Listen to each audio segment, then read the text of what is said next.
Good morning friends. इस video के बाद आप हिम्मत नहीं कर पाएंगे ये लाइन बोलने की कि कल करूंगा, क्योंकि आधी जिंदगी निकल चुकी है। Half life gone. स्टार्ट से लेकर वीडियो के एंड तक मैं आपके सबकॉन्शियस माइंड तक ये बात उतार दूंगा कि 2025 ही आपकी लाइफ का आखिरी साल है। उसके बाद क्या है? मौत। थोड़ी डार्क वीडियो है, हां, डेथ पर बात करेंगे, लेकिन यकीन मानो यही कामयाबी की असली इमरजेंसी बनाएगी। अगर आप 16 से 35 की उम्र के बीच हैं, तो डोंट मिस दिस वीडियो। हर साल ऐसी एक वीडियो आती है जिसका मकसद सिर्फ एक होता है, आपकी रूह को झकझोर देना, ताकि आप अभी से जीना और मेहनत करना शुरू करें। इस वीडियो की एडिटिंग जानबूझकर हल्की रखी गई है ताकि इसकी गहराई मिस न हो। यह मेरा पहला सेमिनार था। 1.7 महीने की तैयारी के बाद इसे रिकॉर्ड किया।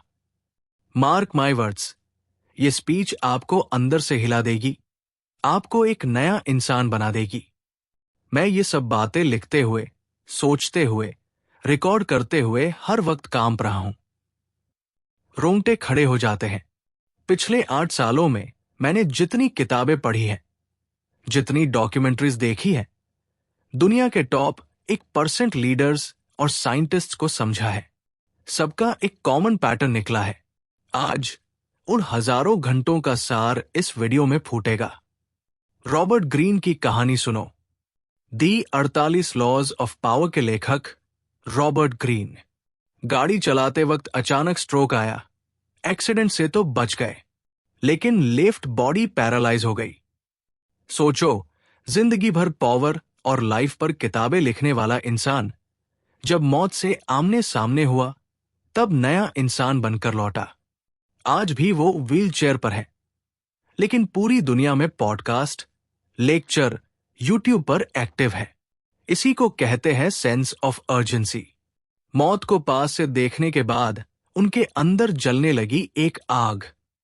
अब कुछ भी अधूरा नहीं छोड़ना है।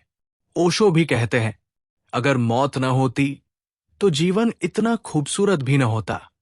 लोग मौत से डरते हैं, लेकिन वक्त बर्बाद करने से नहीं डरते। असल में डरना चाहिए वक्त बर्बाद करने से, बिना कुछ किए इस दुनिया से चले जाने से। स्टीव जॉब्स की मशहूर लाइन।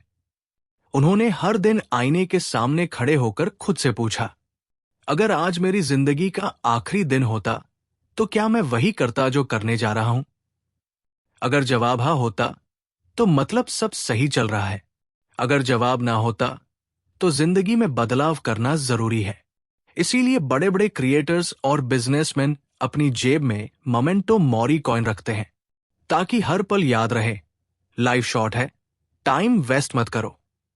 अब सोचो, अगर 2025 सचमुच आपकी जिंदगी का आखिरी साल हो, तो क्या आप वही काम कर रहे होते जो आज कर रहे हैं?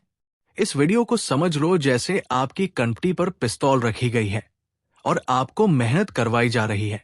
आलस, हां, यही सबसे बड़ा दुश्मन है। लेकिन सच यह है कि आलस कोई बीमारी नहीं, सिर्फ एक आदत है। आदत सिर्फ एफर्ट पर ध्यान देने की और रिवॉर्ड को भूल जाने की। दर्द हमेशा रहेगा, लेकिन आपको चुनना है, आज मेहनत का दर्द झेलना है या कल पछतावे का। जिंदगी हर साल को मेरा आखिरी साल बनाकर जीती है, क्योंकि सच यही है, ये दिमाग बड़ा ड्रामेबाज है। ये हमें मेहनत से रोकता है। दिमाग का काम है हमें एफर्ट से बचाना और जिंदा रखना। लेकिन जब आप जिंदगी को इमरजेंसी मानकर जीते हो, तब पूरा माइंड और बॉडी एनर्जी से भर जाता है। कब्रिस्तान सिर्फ इंसानों से नहीं भरा, वहां दफन है वो सारे सपने, वो सारे आइडियाज जो लोगों ने टाले, कल करूंगा, बाद में करूंगा।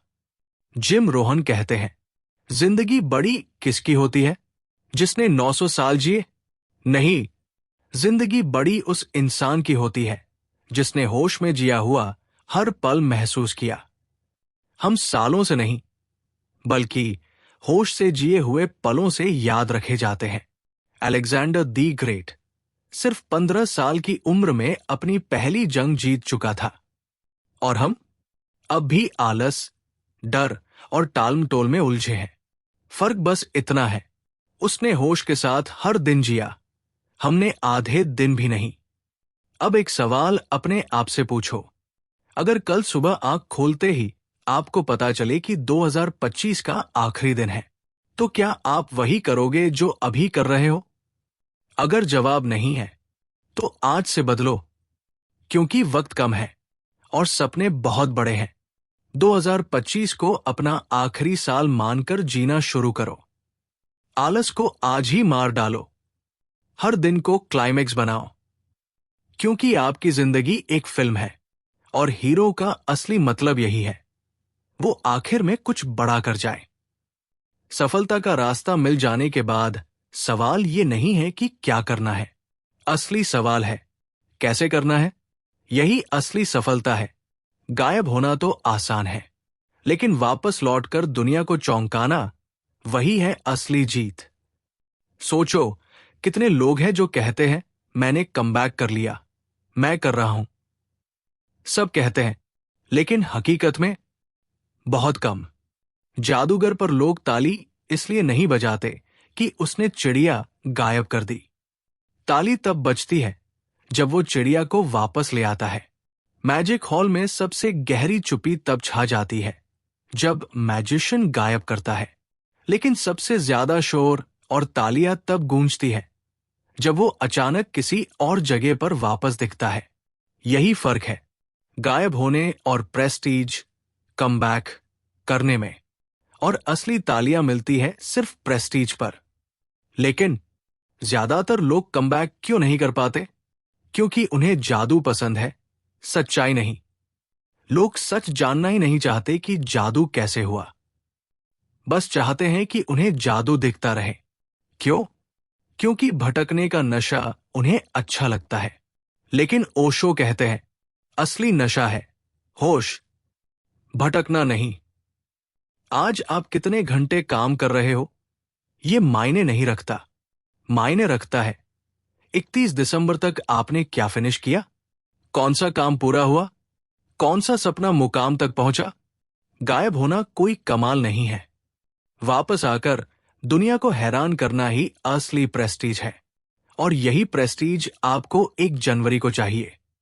जिंदगी कोई किस्मत का खेल नहीं है, ये यूनिवर्स कुछ लॉस पर चलती है। फिजिक्स इंसान ने नहीं बनाई, वो तो पहले से नेचर में थी। और अगर आप इन लॉज को फॉलो करोगे तो कमबैक तय है। 2 और 2 4 होते हैं। इसी कॉन्फिडेंस के साथ एक्शन लेना है।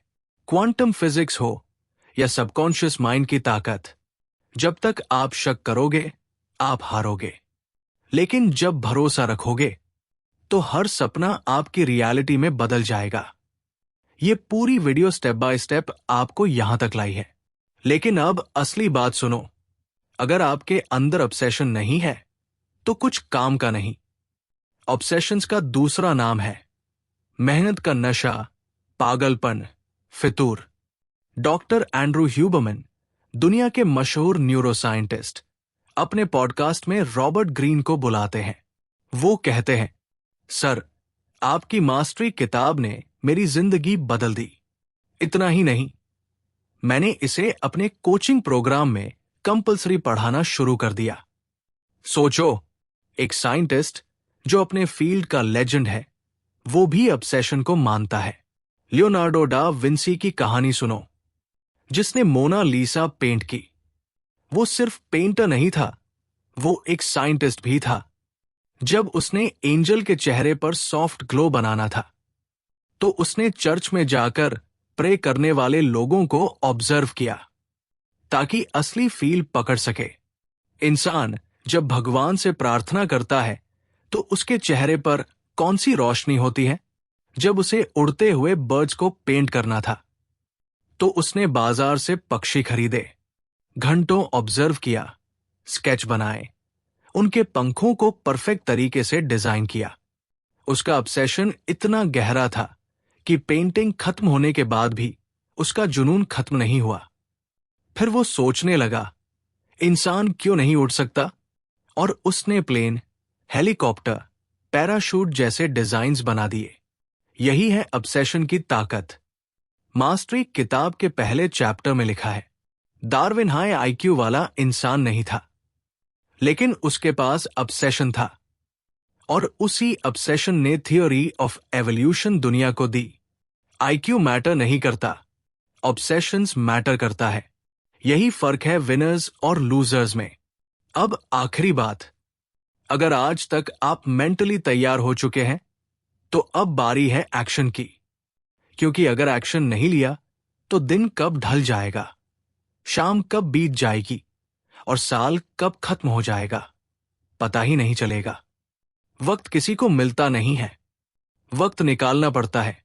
और हां, अगर इस वीडियो ने सच में आपकी रूह हिला दी है तो सब्सक्राइब करके सपोर्ट करो और अपने गोल्स कमेंट में लिख दो, ताकि साल के एंड पर आप खुद आकर चेक कर सको, क्या मैंने अपने सपने पूरे किए। All the best.